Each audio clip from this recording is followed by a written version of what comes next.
त्यानंतर तुम्ही मला वाटतं गुल्लर सिनेमा केला. हां. तर गुल्लरची गोष्ट काय होती आणि तो कसा टाइपमध्ये हे केलेला? एक प्रत्येक सिनेमा गोष्ट जगत असतो आणि मला असं वाटतं एंटरटेन खूप महत्त्वाचं आहे. त्याचबरोबर एक मेसेज देणं पण खूप महत्त्वाचं असतं. कारण की सिनेमा खूप इम्पॅक्ट करतो. हं. तर तो सिनेमामध्ये मेसेज असावा. म्हणून बाबूमध्ये एक मेसेज आहे, की ऊच-नीच, जात काही मान्य करत नाही. आपण जो आहे तो क्षण आनंदात घालवा आणि माणुसकी खूप महत्त्वाची. सेम गुल्लर सिनेमा. गुल्लर सिनेमामध्ये माणुसकी किती महत्त्वाची आहे. मूक प्राण्यांना पण जीव असतो. त्यांच्याविषयी एक रिस्पेक्ट किंवा त्यांना आपलंसं करणं. तर तो मी गुल्लरमध्ये मेसेज दाखवलेला आहे. तर ग्रामीण भागातला सिनेमा मला एक तेच दाखवायचं होतं, की जे वन-वन फिरतात, धनगर समाजातले मुलं आहेत किंवा लोकं आहेत वगैरे, त्यांना शाळेपासून वंचित ठेवलं जातं. तर हो. त्यांना कुठेही डॉक्युमेंट्स मागू नये. कारण की ते जिल्हा बदलत असतात. हो, हो. मी आज यावर्षी पुण्यात आहे, पुढच्या वर्षी नगरमध्ये मग धनगर समाजातले मेंढपाळ लोकं जे मग ते स्थलांतरित ज्यांचा हां, व्यवसाय आहे. हां. करेक्ट. तर त्या सर्वांना शिक्षणाचा तेवढाच लाभ भेटावा. सरकारने त्यांच्या शिक्षणासाठी मदत करावी. हं. अ, आणि त्यांनाही अधिकार आहे जगण्याचा. मग त्यांनाही वाटत असेल मी छान कपडे घालावेत. मी पण कधीतरी मॉलमध्ये जावं. मी पण कुठल्यातरी गाडीमधून उतरावं. तर त्यांच्याकडे वेगळ्या नजरेने बघू नका. त्यांना सपोर्ट करा, सहकार्य करा आणि मुक्या जनावरांवरती खूप प्रेम करा. कारण की जसा आपला जीव आहे तसा त्यांचा जीव आहे. त्यांच्या जीवाला कमी समजू नये. बरोबर. तर त्या अनुषंगाने एंटरटेन बरोबर, कमर्शियल बरोबर सामाजिक मेसेज एक हां आणि सामाजिक त्याला हो, पाहिजे हो. कोणीतरी. त्याला एकूण 43 पुरस्कार आहेत. वेगवेगळ्या राज्याचे बेस्ट डायरेक्टर म्हणून 7 पुरस्कार आहेत आणि महाराष्ट्र शासनाला नॉमिनेट आहे तो. हं, हं. म्युझिकला आहे, सिनेमाला आहे. वाह! वाह! बेस्ट डायरेक्टर म्हणून मला 3 पुरस्कार भेटलेत. मग दिल्लीचा आहे, कर्नाटकचा आहे, क्या बात असे 3 पुरस्कार भेटलेत. है! तर माझ्या आवडीचा सिनेमा गुल्लर. बरं, बरं. आणि पाणीपुरी हा वेगळा विषय होता हां, तुमचा. हां. तर पाणीपुरी जसं तुम्ही मगाशी सांगितलं, हं. तो कसा लोकांना पचला किंवा त्यांना काय आवडलं त्याच्यातली गोष्ट? मुळात नवरा-बायको हे समानतेच आहे. त्यातलं एखादं चाक जरी डायव्हर्ट झालं हं. किंवा कमी जास्त झालं तर हे आहे. त्या सिनेमामधून अ, म्हणजे मी अनेक वकिलांना भेटलो वन लाईन लिहिल्यानंतर, हं. की महाराष्ट्रात किंवा भारतात सगळ्यात जास्त डायव्हर्स कशामुळे होतात? ते मुळात कारणं शोधले. जवळपास 400-450 कारणं आले.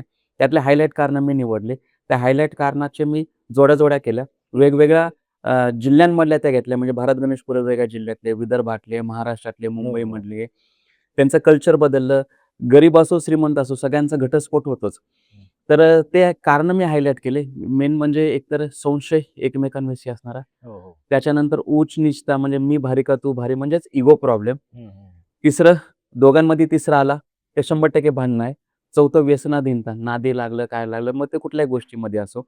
तर ह्या 4 गोष्टी जर आपण थोड्याशा सांभाळल्या, बॅलन्स केला, तर आयुष्याची गाडी खूप सुखरूप चालते. नक्की. तर मला ते खूप सांगायचं होतं, की नेमकं चुकतंय का? चूक कुणाची? हं. आणि मी 2 पावलं मागे येऊन जर सॉरी बोलून जर आपलं आयुष्य सुरळीत होणार तर काय हरकत आहे? बरोबर.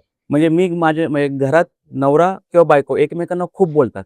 मग बाहेर तुम्ही सर बोलणार, दुसऱ्यांना रिस्पेक्ट देणार. मग तोच रिस्पेक्ट मी माझ्या घरच्यांना दिला तर जी माझी अर्धांगिनी आहे, जी मला आयुष्यभर सांभाळणार आहे, माझ्या पाठीशी पाठ लावून, खांद्याला खांदा लावून चालते. तिला जर मी चांगला 2 शब्द रिस्पेक्टने बोललो आणि केलं, तर तिला किती आनंद वाटेल. मग मी का म्हणून तिला बोलायचं? तर बऱ्याच वेळा म्हणजे जाणवलंय, की अ, पुरुष आपल्या मिसेसला किंवा "ए चल गं जेवण आण गं.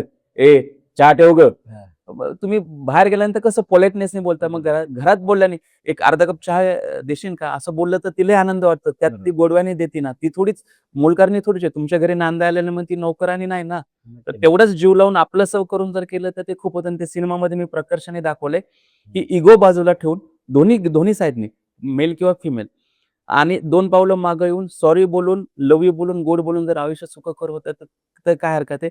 आणि दोघं एकमेकांसाठी खूप पूरक असतात. दोघं खूप गरजेचं असतात. अनेक अडचणी, प्रॉब्लेम आला तर बाहेरचं कोण येत नाही. बरोबर. तुम्हाला तुमचा घरचा माणूस, आपले स्वतःचा हक्काचा माणूस आणि आपले आई-वडील एवढेच महत्त्वाचे असतात. हं. तर त्यांच्याशी खूप रिस्पेक्ट ठेवावं आणि रिस्पेक्टफुलीच वागावं. हे तर म्हणजे मला खूप सांगायची इच्छा होती आणि ते मी पाणीपुरीमधून दाखवलेलं आहे. नक्की, नक्की. त्यानंतर तशा खूप प्रतिक्रिया आल्या.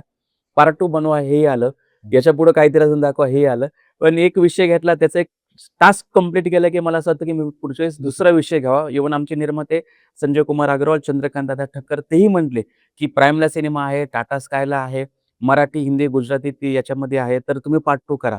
तर एक विषयाची गोष्ट त्यातला मेसेज दिला की मला असं होतं पुढच्या वेळेस, कारण की अनेक बरोबर. प्रश्न आहेत, अनेक विषय आहेत. सांगता येत नाही पुढे कितपत तो हा. बसेल लोकांना, हा. चालेल की नाही. त्यामुळे ती तेवढी गंमत ती झाली की मला दुसरा विषय घ्यायला खूप आवडतं नवीन. नक्की, नक्की.